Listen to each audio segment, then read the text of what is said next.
10월 10일, 오늘은 많이 알려지진 않았지만 세계 사형 폐지의 날입니다. 세계 각국의 NGO와 지자체로 구성된 세계 사형 반대 연합이라는 단체에서 지난 2003년 10월 11일 세계 사형 폐지의 날로 정한 뒤 올해로 16회째를 맞았습니다. 이날이면 세계 각국에서 사형제 폐지 관련 다양한 행사가 열리는데 우리나라도 오늘 오후 국회에서 세계 사형 폐지의 날 기념식 및 관련 토론회가 열렸습니다. 오늘 앵커 브리핑은 사형제 폐지에 대해 얘기해 보겠습니다. 오늘 기념식과 토론회엔 여야 각 당 대표와 종교계, 시민사회 단체들이 두루 참석했습니다. 미하일 라이터러 주한 유럽연합대표부 대사도 참석해 사형제 폐지 지지 발언을 했습니다. 우리나라는 YS 정부 말기인 지난 1997년 12월 30일 사형수 23명에 대해 숙제하듯 사형을 집행한 이후 21년째 사형을 집행하지 않는 국제 앰네스티 지정 실질적 사형 폐지국입니다. 2017년 말 기준 법률적으로 사형을 폐지한 완전한 사형 폐지국은 106개 나라. 우리나라처럼 법전엔 남아있지만 10년 넘게 집행하지 않은 실질적 사형 폐지국은 36개 나라에 이릅니다. 전 세계 국가의 3분의 2가 훨씬 넘습니다. 그 수는 점점 더 늘어가고 있습니다.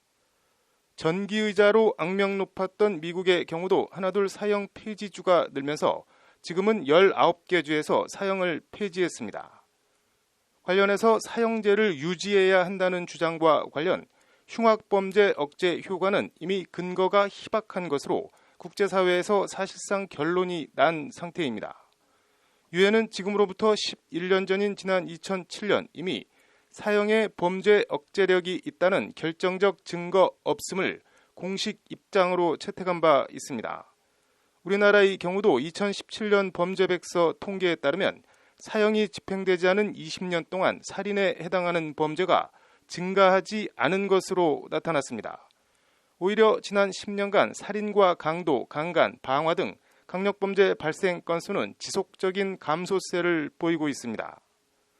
유영철 같은 희대의 연쇄 살인범이나 중학생 딸 강제추행, 살인, 시신 유기 같은 어금니 아빠, 유영학 사건 같은 극악한 범죄들로 인한 어떻게 보면 일종의 착시현상이라는 겁니다. 사형이라는 최고 형벌이 잠재적 범죄자에게 겁을 주어 범죄 억지 효과를 갖는다는 주장은 환상에 불과하다. 정작 사형이 선고되고 집행되어야 할 대상은 바로 사형제도다. 오늘 기념식 축사를 맡은 참여연대 공동대표 하태훈 고려대 법학전문대학원 교수의 말입니다. 그럼에도 사형제 폐지를 위해선 넘어야 할 거대한 산이 있습니다.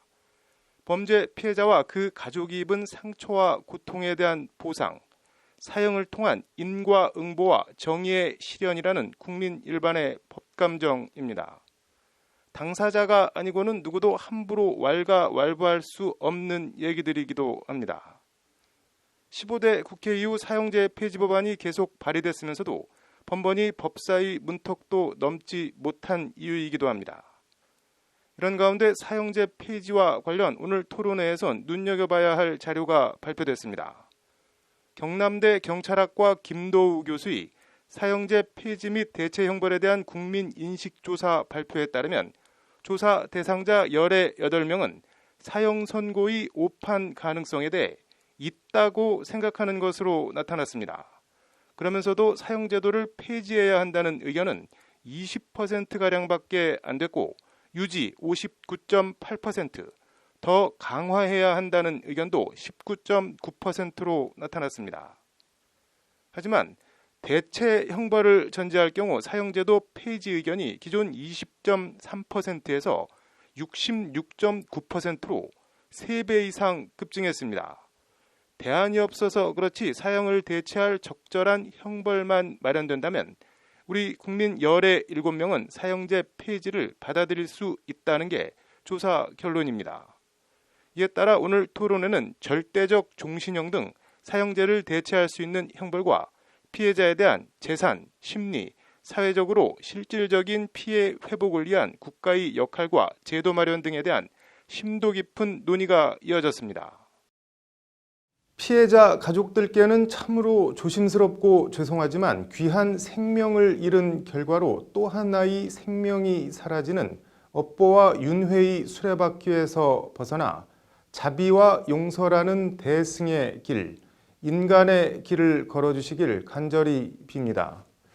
한국 천주교 주교회의 정의평화위원회 위원장 배주현 주교가 오늘 기념식에서 한 말입니다. 자비와 용서, 인간의 길이라는 말이 가슴에 와 닿습니다. 실질적인 논의와 진전, 결과물로 이어지길 바라봅니다. 앵커 브리핑이었습니다.